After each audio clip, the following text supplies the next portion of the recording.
লক্ষ্মী আর গুণে সরস্বতী না হলে একটা সংসারে কিন্তু ভালো বউয়ে পরিপূর্ণ হওয়া যায় না। সত্যি কি তাই? জানি আমার তো এই বিষয়ে কোনো কিছুই এক্সপিরিয়েন্স নেই, কারণ আমি এটা বলতেই পারবো না। আমার বিয়ে হয়েছিল লাভ অ্যারেঞ্জ দুটোই, মানে লাভ করেছিলাম তবেই অ্যারেঞ্জটা হয়েছিল। তো যাই হোক, আমি আর বলতে পারছি না। আচ্ছা, সত্যি কি তাই? প্লিজ তোমরা একটু কমেন্ট করে জানিও। আমার জানার বিষয়ে অনেক বিষয়ে কথাবার্তা না হয় আমি একটু পরেই বলছি। তো চলো, তার আগে আমার পরিচয়টা তোমাদেরকে দিয়ে দিই। হ্যালো এভরিওয়ান, কেমন আছো সবাই? আশা করছি সবাই ভালো আছো। আমি অর্পিতা চলে এসেছি তোমাদের কাছে একটা ব্লগ নিয়ে। কেমন আছো সবাই? আশা করছি সবাই ভালো আছো। তোমাদের আশীর্বাদ আর ভালোবাসা নিয়ে আজকের ব্লগটা কিন্তু আমি শুরু করলাম। তো আজকে ব্লগটা শুরু করেছি সকালে একটুখানি পর থেকে, মানে এখন ঘড়িতে বাজে হয়তো 8টা, সাড়ে 8টা এরকম হবে। তো যাই হোক, কিছু কিছু কাজ আমার সংসারে হয়ে গেছে আর কিছু কিছু কাজ বাকি আছে। তো কাজের মাঝেও কিন্তু ব্লগটা আমি শুরু করেছি। আমি জানি প্রত্যেকদিন আমি তোমাদের কাছে ব্লগ শেয়ার করতে পারি না, কিন্তু প্রচন্ড কাজের মাঝে আমি যেদিনে টাইম পাই সেদিনই কিন্তু চেষ্টা করি তোমাদের সাথে কিছু কাজ শেয়ার করার জন্য। তো সেই রকমই আজকেও হচ্ছে একটা দিন, তোমাদের কাছে এই কাজগুলো শেয়ার করছি। তো যাই হোক, আমি কিন্তু ওইদিকে সবজিগুলো কুচিয়ে নিচ্ছিলাম। আর কি কি সবজি হবে সেটা তো তোমরা দেখতেই পেলে, তাও পরে একবার আমি বলে দিচ্ছি। আজকে হবে ডিম আলুর ঝোল, আর ওইদিকে হবে কুমড়ো শাক, আর হবে টমেটোর চাটনি। ওগুলোকে কুচিয়ে নেওয়ার পর আমি একবারে রান্নার রুমে রেখে দিয়ে চলে এলাম। আর তারপর চলে এলাম এই বাড়িতে। এই যে চা খেতে বসে পড়েছি। এত সময় চলে গেল, আমাদের আর চা খাওয়া হয় না। চা খাওয়া হয় একটা জুত করে, সবাই মিলে বসে, সবাই বলতে মা আর আমি আর মেয়েটা তিনজনা। তো তিনজনা মিলে বসে এই যে আমরা চা রুটি খাচ্ছি। আর মা আগের দিনে রাত্রে কিন্তু এই রুটিগুলো করে রেখে দিয়েছিল। মা খেয়েছে, মা তো রাত্রে রুটি খায়। তো সেই রুটি বেশি করেই কটা করে নেয় সকালবেলায় খাওয়ার জন্য। আর সকালবেলায় রুটিটা খেলে কি জানো তো, মুড়ি খাওয়ার অত চাকদা থাকে না। আর কিছু খেলেও হবে, আবার না খেলেও হবে, একবারে সেই ভাত খেয়ে নিই। আমি তো সকালবেলায় 2টো কিংবা 3টে রুটি খেলে তখন আর মানে এই 10টা, সাড়ে 10টা এরকম সময় আর কিছু খাই না। মেয়েটাকে খাইয়ে দিই, মাও আর খায় না। সেই দুপুরবেলায় একবারে ভাত খাই। তো যাই হোক, খেলে কিন্তু পেটে খুব গদ থাকে। এরকম মনাও কিন্তু খেতে আরম্ভ করেছে। মনা কিন্তু সকালবেলায় খেয়েছে হরলিক্স, আর এখন একটুখানি রুটি খেয়ে নিচ্ছে।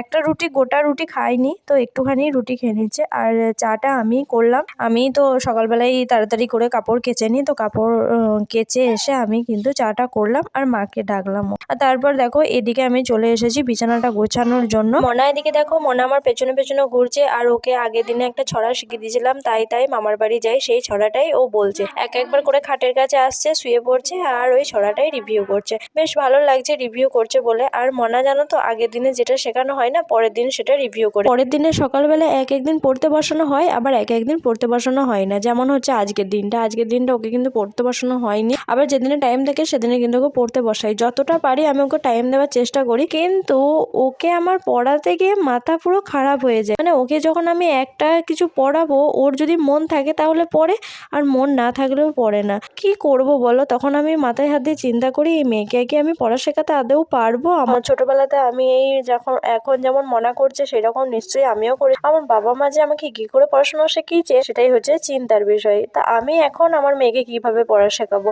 আমি কিছুতেই বুঝতে পারি না। ও লিখতে পারবে তো, ও পড়তে পারবে তো, এই শুধু আমার মনে হয়। আমার 2টো বান্ধবী আছে, তারা এইরকমই কিন্তু বাচ্চা বাচ্চা ছেলে মেয়েদেরকে টিউশন পড়ায়। তো আমি ভাবছি তারা কিভাবে পড়ায় রে ভাই, ওরা কিভাবে পড়ায়? আমি তো পড়াতেই পারবো না। আমি তো আমার নিজের মেয়েকে নিয়েই চিন্তা হচ্ছে, কি করে আমি ওকে পড়া শেখাবো। আমার যদি বাপের বাড়িটা একবারে পাশে হতো তাহলে আমি ওদের কাছেই টিউশন দিতাম। তো যাই হোক, ওইদিকে কিন্তু আমার তোমাদের সাথে গল্প করতে করতে বিছানা গোছানো হয়ে গেল। তো চলো, এদিকে মনা কি করছে এখানে ফেলে দিয়েছে। এই দেখো, রুটিটাকে এইভাবে ছুঁড়ে ছুঁড়ে দিলে কি আর ওরা আসে? এভাবে ছিঁড়ে ছিঁড়ে দিতে হবে। এই যে দেখবি আসবে। আই দেখ, মনে সরাই সবাই আসবে। সরাই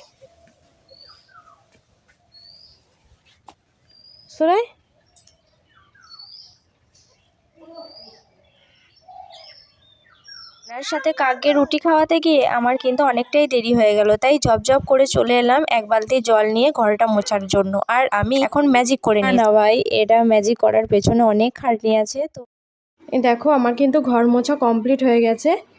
এরপরে আমি কাচতে যাব স্যালো। তো আশা করছি, মনে হচ্ছে যেন স্যালো চলেনি, তবু এবার দেখে এলাম।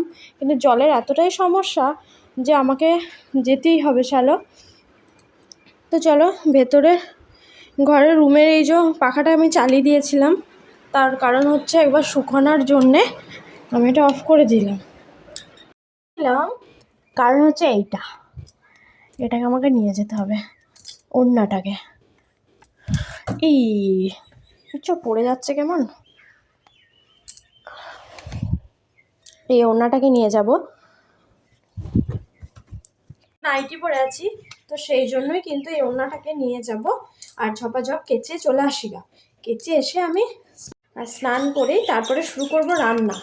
আর মা আর মনা দুজনে মিলে গেছে দোকান, ওরা দোকান গেছে। তো ওরা মা মনাকে নিয়ে গেছে বলে আমি স্যালো যেতে পারছি, নাহলে ওকে নিয়ে স্যালোতে কাজ হবে না। তো যাই হোক, দেখো আমি ঘরটা লাগিয়ে দিচ্ছি। এটা খুব আটকে যায়, এরকম কাজের কাজ কিছুই হয় না, আটকে যায়। তো চলো, চাবি দিয়ে যাবো আমি। হ্যাঁ, আজ এই যে দরজা লাগিয়ে দিয়েছি, আজকে আমি একা যাব না, সাথে তোমাদেরকেও নিয়ে যাবো। তো চলো, এতে ভিজিয়েছি, চলো নিয়ে যাই। চলো বন্ধুরা, তোমাদেরকে একটা নতুন জায়গায় নিয়ে যাচ্ছি। আর দেখো, এই বাঁশতলার ভেতর দিয়ে কিন্তু আমি যাব। তো এই বাঁশতলার ভেতর দিয়েই যেতে হয়। দেখো কেমন ভুতুড়ে পাড়া না? আমার তো খুব ভয় লাগতো এখানে একা একা আসতে। ভুতুড়ে পাড়া দেখো।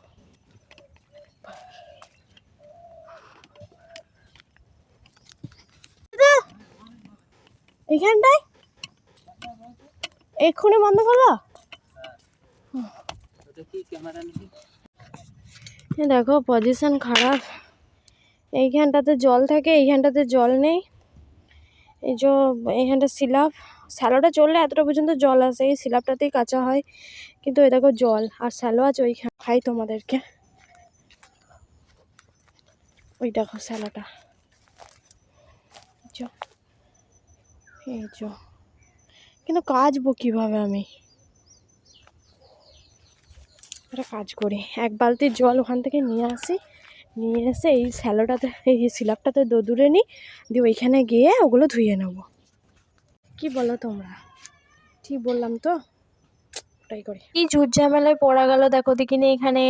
এখানে দেখি এসে জল নেই। আসলে সকাল থেকে শ্যালোটা চলছিল, চলতে চলতে বন্ধ হয়ে গেছে, আর অনেকক্ষণ হয়ে গেছে বন্ধ হওয়ার পর। সেই জন্যই কিন্তু জলটা মাটি থেকে শুষে নিয়েছে। তো সেই জন্যই আমি এই স্ল্যাবটাই কেচে নিচ্ছি। আর একবারে ওই শ্যালোর নিচেটার কাছটায় জল আছে, ওই জলটায় গিয়ে এগুলো সব ধুয়ে নেবো। এই ঝপঝপ করে এই স্ল্যাবটাতেই কেচে নিলাম। এই যে এগুলো থুপে নিলাম। এরপরে চলো তোমাদেরকেও নিয়ে যায়। তারাও তার একবার মাঠটা দেখি। দূরের ওই মাঠ কি সুন্দর, আমার তো খুব ভালো লাগে এই মাঠ। এগুলো আলু গাছ, আমাদের এখানে আলু চাষ হয়। তো এই যেগুলো আলু গাছ, ওই দূরে ওই যে দেখতে পাচ্ছ, ওগুলো হচ্ছে সর্ষে গাছ। এই যে সর্ষে ফুল ফুটেছে।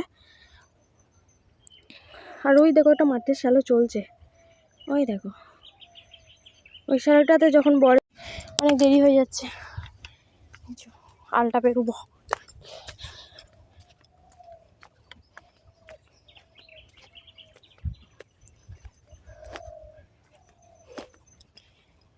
এই দেখো এইখানটাতে ভালো পরিষ্কার জল আছে, যেখানটা থেকে কাকা গরুর জন্য জল বইছিল। এক জায়গায় সেট করি যাতে তোমরা দেখতে পাও। জানি না তোমরা দেখতে পাবে নাকি এখানটায়। চেষ্টাটাকে ঠিক মতো করে সেট করে দিয়ে আমি কিন্তু এই জলটায় নামছি। আর জানো তো বন্ধুরা, এই জলটার কাছে কিন্তু অনেকটা খাল, কারণ এই সাবমার্শালটা থেকে যখন জলটা পড়ে তখন এক জায়গাতেই তো জলটা পড়ে, আর সেই জায়গাটাতে খাল হয়ে গেছে, অনেকটাই খাল, প্রায় এক কোমর। আমার ওখানে যদি মনা আসে, মনা কিন্তু ডুবে যাবে। তাই মনাকে আমি বারবার বলি, এখানে একা একা একদম আসিস না, এখানে এলে কিন্তু শ্যালোতে কুমির আছে। তো সত্যি করি ওকে এইভাবে বলা হয় বলে ও কিন্তু আর আসে না। আর দেখো আমি শুধু একটা পা শুধু আমার নিচেতে আছে, আছে মানে জলেতে আছে আর একটা পা উপরে আছে। আর আমি কিন্তু বেশি নামিনি, এবার নাইটিটা ভিজে যাবে তো সেই জন্যই কিন্তু আমি বেশি নামিনি। আর এখানে স্নান করে কিন্তু খুব আরাম। আমি একা একবার আসি, যখন বর আসে তখন আসি, আমি একা একা কোনোদিনও এখানে স্নান করতে আসি না, ভালো লাগে না আমার এখানে খোলামেলা স্নান করতে। আর বিশেষ কথা যখন জলের খুবই টান পড়ে কিংবা আমাদের যখন চৈত্র মাসের পুজো আসে তখনই কিন্তু সবাই মিলে স্নান করতে এলে তখন স্নান করতে আসি। আর কত গাছ বেরিয়েছে, কি সুন্দর লাগছে না, নিচে জলের জগৎটা দেখা যাচ্ছে বলে। এই যে স্যালোটা, ওই যে আমার কাঁচা হয়ে গেছে। হ্যালো, এরপর চলে যাব, চলো এরপর চলে যাব বাড়ি। ধরে নিলাম, চলো আস্তে আস্তে হাঁটি, ধারাস করে পড়ে যাবো এখন। এই দেখো আলে আলে যাচ্ছি, দেখো জলটা, আমিও যাচ্ছি। সত্যি কথা বলি বন্ধুরা, আমার কিন্তু এই মাঠ, এই আকাশ, এই নদী আমার কিন্তু খুব ভালো লাগে। আমার প্রকৃতিকে কিন্তু খুব ভালো লাগে, খুব খুব খুব বলতে সত্যি খুব। ও শহরের এলাকার থেকে আমার গ্রাম খুব ভালো লাগে। গ্রামে আমার জন্ম হয়েছে আর গ্রামে আমি সারা জীবনই থাকতে চাই। তো যাই হোক, দেখো আমি কিন্তু আবার সেই বাঁশতলার ভেতর দিয়ে কিন্তু চলে যাচ্ছি। আর এই জায়গাটা আমার খুব ভয় লাগতো, গা ছমছম। একা একা আমি আসতে পারি, দুপুর টাইমটাই আমি একদমই আসতে পারবো না একা একা। এই জায়গাটা খুব ভয় লাগে, মনে হয় যেন এদিকে ওদিকে ভূত আছে। আর সত্যি এই জায়গাটায় অনেক ভূত আছে। মায়ের কাছে শোনা যে এই বাঁশঝোড়, তারপরে আমার এই সাইডে মানে এই বাঁশঝোড়টা নয়, এর পরের সাইডে এইদিকে কিন্তু একটা পুকুর আছে, আর সেই পুকুরেই কিন্তু ভূত আছে। মায়ের কাছে শোনা কথা, তো মা জানবে এই কথাগুলো। আর দেখো এইগুলো কিন্তু আমাদের ঘর নয়, এগুলো হচ্ছে গোয়াল ঘর আছে ওদের, আরো এগিয়ে গিয়ে ঘর আছে। আর এই দেখো এটা হচ্ছে সেই ঢালাই রাস্তাটা যেখান থেকে শুরু হচ্ছে রাস্তাটা। তো এর সামনে হচ্ছে গুড্ডুদের বাড়ি, আর তারপরেরটাই হচ্ছে আমাদের। তো আমাদের ঘর দেখা যাচ্ছে।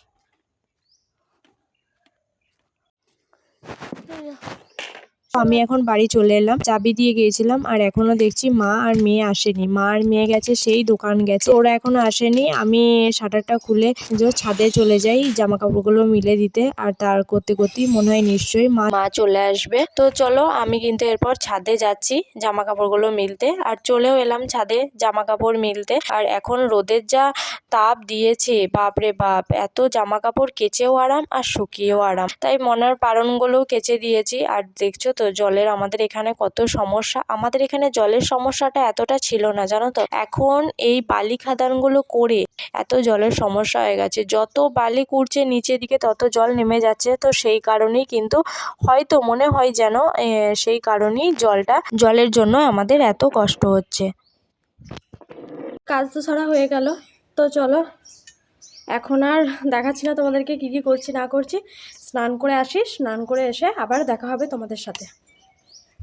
তো তোমাদের সাথে কথা হচ্ছে অনেকক্ষণ পর, তখন বললাম রান্না করার পর স্নান করার পর তোমাদের সাথে দেখা হবে। তো আমি এখন রান্না করে নিয়েছি, খুব চাপের মধ্যে ছিলাম তো তার জন্য আর ক্যামেরাটা অন করতে পারিনি।